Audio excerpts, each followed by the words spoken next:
Yes, salut à tous, c'est Kevin et on se retrouve aujourd'hui pour une nouvelle vidéo d'analyse crypto. Bienvenue sur Crypto-monnaie devenir libre financièrement. L'objectif de cette vidéo va être de faire une analyse crypto sur Bitcoin, Ethereum. On va passer pas mal de temps sur Ethereum aujourd'hui, ça va changer un petit peu, puisque d'habitude j'en parle pas trop, parce que l'Ethereum est très corrélé à Bitcoin. Mais là on a une très belle indication. Et on a potentiellement, pour ceux que ça intéresse, un beau trade sur lequel se lancer maintenant et sur lequel rentrer. Enfin, on passera un peu de temps sur Firo, parce que ça m'a été demandé en commentaire et dans mes échanges que j'ai au quotidien. Donc je vais vous parler de Firo et également du BNB, et on passera rapidement sur le dollar. Alors, juste avant ça, je vous laisse 5 secondes comme d'habitude pour vous abonner si c'est pas déjà fait, parce que 70-80% des gens qui regardent la vidéo ne sont pas abonnés, donc merci à tous ceux qui s'abonnent, ça ne vous coûte rien du tout et ça m'apporte un peu de soutien. Maintenant que c'est fait, on est parti pour démarrer la vidéo. Alors, le Bitcoin, qui a eu un bon rebond, c'est-à-dire que ici, on a eu, sur la bougie verte, entre la bougie rouge et la bougie verte, ici on a eu l'information euh, du taux d'inflation américain. Taux d'inflation aux US qui n'est pas bon. Donc ici, taux d'inflation US pas bon. Ancien taux, enfin ancien taux d'inflation, c'était 8,6 en mai. Taux attendu, c'était 8,8, donc c'était déjà pas bon. 8,8%. Taux final, 9,1%. C'est encore pire que prévu en fait. Donc ça, c'est ce qu'on a vu. C'est ce qu'on a vu, c'est ce qu'on a entendu, et c'est pas bon. À mes souhaits. Et donc, le problème, c'est que quand il y a eu cette news, du coup, tous les particuliers, tous les traders individuels particuliers se sont dit, bon bah super, c'est une mauvaise news, donc on va tout simplement shorter le marché en fait. Et là, c'est là qu'on voit toute la psychologie en fait. C'est-à-dire que on était dans l'attente ici, on est allé chasser un peu vers le bas quand la news est sortie, et finalement, gros short squeeze, on pump complètement, on fait une bougie de retournement ici à court terme, et derrière on pump. Euh, et pourquoi est-ce qu'on fait ça? Tout simplement parce que quand il y a eu la news, tous les particuliers, tous les traders individuels se sont dit je short, parce que c'est un short facile. Et d'ailleurs, ma vidéo, je l'avais appelée short facile justement pour ça. Et donc, le marché a pris cette news, a fait un gros short squeeze en disant maintenant finalement on l'intègre au cours, et donc là les particuliers, les investisseurs se retrouvent bloqués, et donc se font liquider ici quand ils ont mis beaucoup de levier, ils avaient leur prix de liquidation qui était au nord, donc là ils se sont fait liquider, ou bien ils ont pris peur, ils ont clôturé leur position, et en fait c'est là que tout est la psychologie des marchés. Et du coup quand on regarde rapidement ici, on se rend compte, juste là, qu'effectivement, depuis qu'on a eu ici, donc là on a posé le bottom, depuis qu'on a eu ça, donc sur le résultat du taux d'inflation américain, les longs ne font que se fermer, et les shorts ne font que s'ouvrir. Et du coup on a le cours qui remonte, parce qu'on a les gros qui, eux, longuent le marché pour le faire remonter, alors qu'il y a énormément de positions en termes de nombre de positions, qui sont des shorts. Et donc les longs sont moins intéressants. Donc on a beaucoup de gens qui ont short en pensant qu'on allait les plus bas, et maintenant ils se retrouvent bloqués, liquidés ou bien sortis du marché. Et donc voilà ce qui se passe. Là on voit que ça y est, on commence tout juste à commencer à refermer les shorts et à réouvrir des longues, et donc si c'est le cas, et si on voit ça, eh bien effectivement on verra le cours potentiellement cette fois aller plus bas. Pour enfin aller pricer ces taux d'inflation américains qui n'est pas bon et qui va nous emmener vers le sud au bout d'un moment, c'est une certitude. Donc voilà pour le Bitcoin, ce qu'on attend maintenant, c'est... Il y a encore des incertitudes, pourquoi? Parce que Ethereum est en avance sur le Bitcoin. Il a plus pump, il y a plus de gens qui ont dû all-in sur Ethereum que sur Bitcoin, parce qu'ils adorent la crypto Ethereum et qu'ils disent que c'est la deuxième et qu'elle a plus de volatilité. Mais vous allez voir que c'est hyper intéressant de suivre Ethereum. Juste avant de regarder Ethereum, on va quand même faire un tout petit tour sur le dollar, parce que c'est hyper intéressant de regarder le dollar. Et qu'est-ce que l'on voit sur le dollar? On voit ici une sorte de marteau inversé, avec une bougie rouge ici, et ça c'est négatif hein, pour le dollar, c'est très négatif. Et donc quand vous voyez ce genre d'informations, avec une clôture en dessous de cette bougie, bah c'est un retournement de tendance. Et là, c'est un retournement de tendance ici, ce qui veut dire qu'on peut très bien retracer pas mal. Retracer pas mal, ça veut dire potentiellement, ici déjà juste sur ce mouvement, ça peut être déjà de retracer dans cette boîte. Entre les 0,618 et les 0,786, ou sinon, si vraiment le cours est très fort sur le dollar, aller au moins tout de même sur les 0,382, pourquoi pas. Voilà ce qu'on peut voir. On va même mettre en vert, puisqu'en fait, au final, ce sera un point d'entrée pour ceux qui veulent ensuite acheter du dollar. Donc voilà ce qu'on peut voir pour l'instant. Ici, si on reste comme ceci, on pourrait avoir quelques journées dans le rouge pour le dollar, avec un point d'entrée juste ici, au point actuel en fait, hop, avec une sortie, on a plusieurs solutions, mais globalement une sortie ici, et ensuite une prise de profit là, et surtout dans cette boîte verte. Le ratio est pas incroyable, mais ici on a quand même beaucoup de certitudes, on pourrait même avoir un stop un peu plus serré ici, en se disant que si on revient sur ce point, finalement le résultat serait un peu abandonné, donc je pense qu'au-dessus de cette bougie, et ici après derrière on prend des profits, ici on prend peut-être 25%, 25% de profit ici, et le reste ici. Le reste, avec je le rappelle, on prend le reste, on laisse traîner quand même peut-être 5 ou 10% de la position si jamais on dégringole et qu'on va plus bas. Et dès qu'on rentre dans cette boîte, on se remet à break-even, voire on descend carrément ici. Voilà.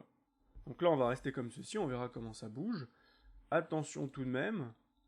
Maintenant, on va passer sur Ethereum et je vais vous montrer quelque chose d'hyper intéressant. Ethereum est en avance de phase sur Bitcoin. Et là, on le voit très clairement. C'est-à-dire que là où BTC, par rapport à cette charte, par rapport à ce qu'on voit ici, à cette résistance qui est ici, Bitcoin est encore loin. Il a encore potentiellement, 8-9%, c'est énorme. Là où ETH est déjà en haut de sa pattern. Et là, c'est intéressant. Parce que, qu'est-ce qu'on voit sur Ethereum? Sur Ethereum, ce que l'on voit, c'est que on est venu au-dessus de cette mèche, mais qu'on a été complètement rejeté. Et que si derrière, on instaure quelque chose de négatif avec une bougie de retournement en rouge qui va en dessous de cette mèche, c'est-à-dire maintenant qui viendra en dessous de ça, ce sera un short. Ce sera un short très facile. En se disant, ok, on a clôturé en dessous ici, donc imaginons qu'on clôture là par exemple, on prend notre short, notre stop, on va le mettre au-dessus de cette bougie, si on veut prendre très peu de risques, et là ensuite on va prendre nos profits sur cette mèche, les profits d'après, entre cette mèche, et ensuite là, et ensuite on laisse traîner. Donc voilà déjà ce que l'on peut voir. En plus de ça, ce qui est vraiment intéressant sur ETH, c'est que, effectivement, on est venu récupérer toute la liquidité. En fait, cette mèche, elle a servi à quoi? Cette mèche, elle a servi à sortir toutes les personnes qui étaient prêtes à short. Toutes les personnes ici qui ont shorté, elles ont shorté le marché quand il y a eu la news, en disant le taux d'inflation américain est très mauvais, donc les cryptos vont se péter la gueule. Finalement, les cryptos sont montés pour piéger tous ces gens, Et ces gens qui ont shorté en pensant qu'on allait aller plus bas, se sont dit, si jamais on repasse au-dessus de cette mèche ou de cette mèche, je mets un stop, je sors. Du coup, ces gens-là sont sortis en perte de...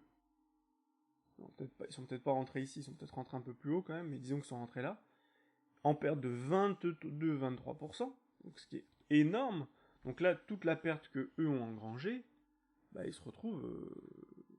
ils l'ont dans le derche en fait. Et donc, les gros qui eux voulaient shorter ici mais qui n'ont pas pu parce que la plupart des gens shortaient, ils ont fait monter le cours. Finalement, ils prennent des shorts massivement ici et les gens qui prenaient des shorts là ont revendu ici, donc avec 23% de perte.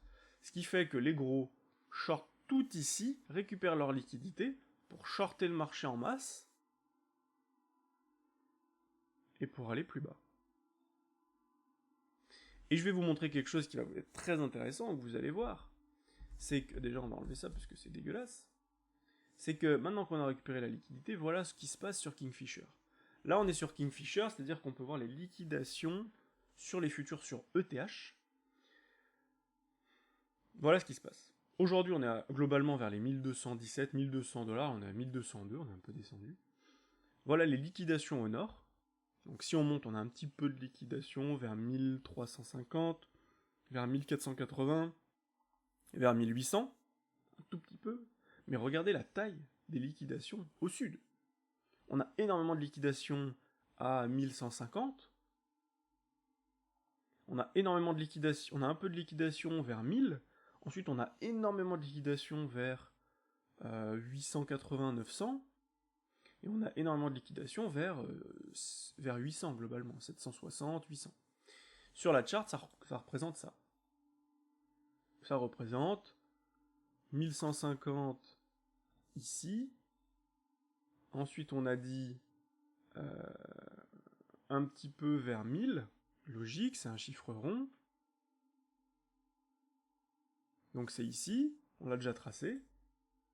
Donc c'est ça. Ensuite, on a beaucoup de liquidations vers les 900 et vers les 850. Donc vers les 900, 933 ici, logique. Voilà. Et enfin, beaucoup de liquidations également vers les 800, un peu en dessous ici, en fait. Un peu en dessous de ça. Ici, on a enfin de la liquidation ici à venir chercher. Et donc, on peut se tracer un petit rectangle ici, en se disant que tout ce qui est là, ça peut être hyper intéressant d'y aller. Ça peut être hyper intéressant parce que c'est là où on va devoir sortir toutes les personnes ici qui ont shorté, qui ont long. Toutes les personnes qui ont pensé ici qu'on était reparti, ici qu'on était reparti, ici qu'on était reparti, qui voulaient aller plus haut, maintenant on les a bloqués, ils ont la tête sous l'eau, mais pour les liquider, il va falloir aller en dessous de ces creux, en dessous de cette mèche, et en dessous de cette mèche. Et donc en dessous de cette mèche, c'est dans ce carré, pour les liquider. Soit pour leur faire peur, soit pour les liquider. En tout cas, les sortir du train. Et là, quand on voit ça, c'est hyper intéressant, parce que ça veut dire que là, on pouvait très bien, du coup... Maintenant, on peut pas prendre un short un peu hasardeux, mais globalement, on prend un short si on arrive en dessous de cette mèche, donc ici. Et là, on est déjà à 2.5 de ratio, mais si on va en dessous, on est à entre 4 et 5 de ratio, c'est monstrueux en fait. Donc voilà ce qu'on vient chercher sur ETH, avec un gros potentiel ici, de baisse, un gros mouvement qui peut se préparer, avec un moins 25, moins 30%. Et ensuite, pas de problème, on fait ça, plus personne en veut, on réintègre tout et on recasse vers le haut, et du coup, là on peut aller un peu plus haut, faire croire à tout le monde que c'est reparti cet été, fin d'été, août-septembre, et là on récupère toute la liquidité et on repart vers le sud ensuite en hiver, et on aura posé déjà un bon bottom en hiver. Maintenant qu'on a dit ça, je voulais passer quand même rapidement sur Firo. Est-ce qu'il faut acheter Firo ou pas? Très grosse poussée, énormément de volume, qu'est-ce qui se passe, etc. Alors, Firo, effectivement, énormément de volume sur Firo. Maintenant, faut bien comprendre que déjà quand vous voyez ça, C'est jamais le moment d'acheter. C'est pas pour autant que ça va pas pump, hein. On peut très bien, dans 2-3 jours, faire ça, le jour d'après faire ça, enfin bref, tout exploser.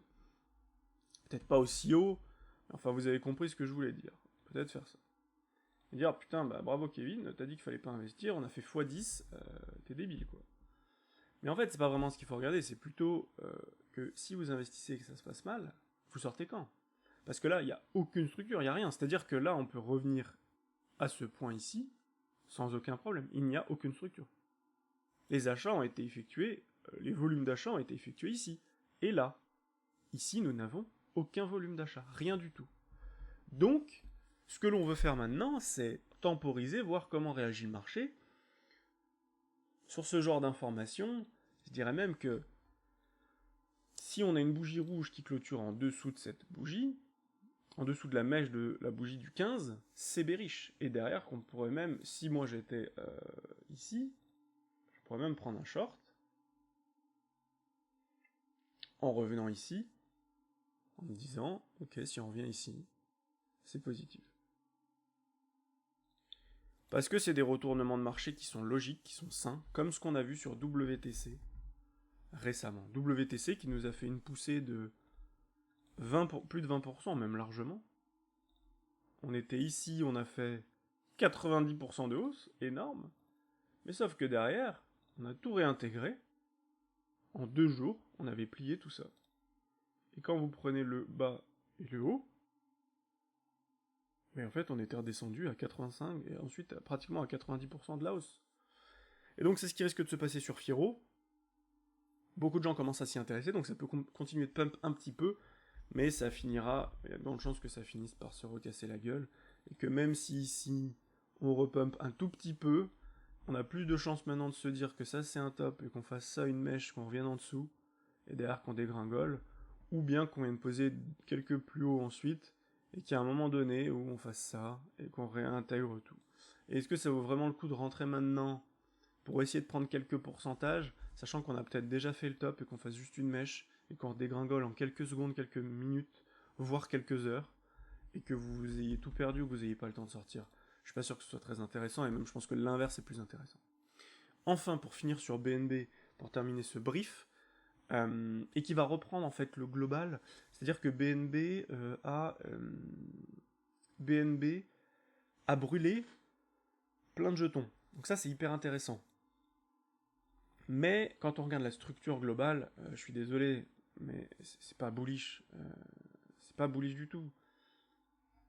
Quand vous voulez quelque chose de bullish, il faut que le cours qui est en train de se stabiliser, soit vous avez deux solutions. Soit le cours qui se stabilise fait ça, c'est-à-dire qu'il dégringole de plus en plus. Ça peut être avec une cassure haussière, plus principalement. Continuité haussière. Si on a fait ça, continuité haussière. A l'inverse, on a ça, continuité baissière, c'est-à-dire que le cours remonte légèrement. Pourquoi? Parce que on vient récupérer tous les longs qui se disent ça repart, ça repart. Ici, on récupère toutes les liquidités des shorts qui eux avaient shorté en se disant si on vient plus haut que ces points, je vends. Et derrière, on casse vers le bas. Et donc là, c'est exactement ce qui se passe sur BNB comme sur BTC. Actuellement, voilà à quoi ressemble la structure du BNB. On est en train de faire des légères hausses comme ceci, tout doucement. On va venir peut-être chercher en mèche un peu au-dessus pour dégager tous les shorters. Et ensuite aller casser et aller plus bas. C'était la même chose ici. Avec une grande baisse, on réavale. Ici, beaucoup de longues, beaucoup de longues, beaucoup de longues, beaucoup de longues. Quelques shorters. On revient sur les mèches en haut pour dégager tout le monde. Et derrière, on dégringole. Pareil ici. Avec la même chose. On descend. On vient au-dessus pour récupérer les gens. Ici. On sort. Là, il y a dû y avoir beaucoup de shorts. Donc, beaucoup de longues. Donc, on a dégagé tous les longues ici. On est remonté. Ensuite, on a temporisé. Ici, on est venu chercher toute la liquidité au-dessus. Et derrière, on dégringole. Et c'est la même chose, c'est toujours la même chose. On monte progressivement, on vient chercher la liquidité au-dessus. et derrière on dégringole. Et ça, c'est l'inverse. Sur ce genre de choses, c'est l'inverse. C'est-à-dire que le marché baisse, on a fait une grande mèche ici, on temporise, on vient chercher la liquidité en bas, on vient rechercher la liquidité en dessous, et derrière on pump. Et c'est encore plus parlant sur le BTC. On le voit très très bien cette structure, on la voit très bien sur le BTC. Ici, on a fait des plus bas, on vient chercher la liquidité avec cette mèche et cette mèche, derrière on explose. Ici, pareil, on vient chercher la liquidité, on explose. Ici, pareil, on vient chercher la liquidité, on explose. Et c'est là où on voit l'inverse. C'est là où on voit l'inverse, ici, on range, on vient chercher la liquidité au-dessus, on passe vers le bas. Ici, pareil, on temporise, on vient chercher la liquidité en haut, on part vers le bas. Et ici, on a la même chose, pour l'instant en tout cas, avec une temporisation, mais globalement avec un cours qui monte lentement comme ceci. Tac, tac, tac. On peut venir chercher la liquidité en mèche ici, redescendre, ou bien ça a déjà été fait ici, sur cette mèche. Tac, tac, tac, et on descend. Sur ETH, pareil. ETH, c'est exactement ce que je vous disais. On est en train de monter progressivement, on temporise, on vient chercher la liquidité au-dessus, et derrière, on part vers le bas, et ensuite on repartira. Donc voilà ce que je voulais vous partager aujourd'hui. Très intéressant d'arriver à déceler ces patterns. Ça ne veut pas dire qu'elles vont se réussir à 100% tout le temps. Bien sûr que non. Peut-être que là, globalement, on va avoir ça, et puis finalement, on va casser vers le nord. C'est possible. Et on sera peut-être pas rentré dans le train. Peut-être qu'on aura eu un autre indicateur pour rentrer dans le train. On verra. Mais il ne faut pas rentrer n'importe comment. Et si, avec mes connaissances, le marché me dit que pour l'instant, c'est plus un bait qu'autre chose et qu'on vient juste chasser la liquidité au-dessus pour ensuite retourner vers le sud, eh bien je temporise et j'attends ce scénario, je suis dans ce côté de marché, et je me protège au cas où. Donc voilà ce que je voulais vous partager, j'espère que cette vidéo vous a plu, si c'est le cas n'hésitez pas à mettre un gros pouce bleu, et à me dire en commentaire ce que vous avez pensé de cette vidéo, et enfin, ce qui est très important, c'est de me dire quelles sont les prochaines cryptos que vous voulez que j'analyse. Je commence à en avoir une toute petite liste de 3-4 qui me sont demandées, donc je vais préparer les vidéos pour les prochains jours, mais je fais une vidéo par jour, donc vous avez largement de quoi me demander, et j'ai largement de quoi faire. Je vous souhaite une belle journée, et je vous dis à demain pour une prochaine vidéo. Ciao ciao.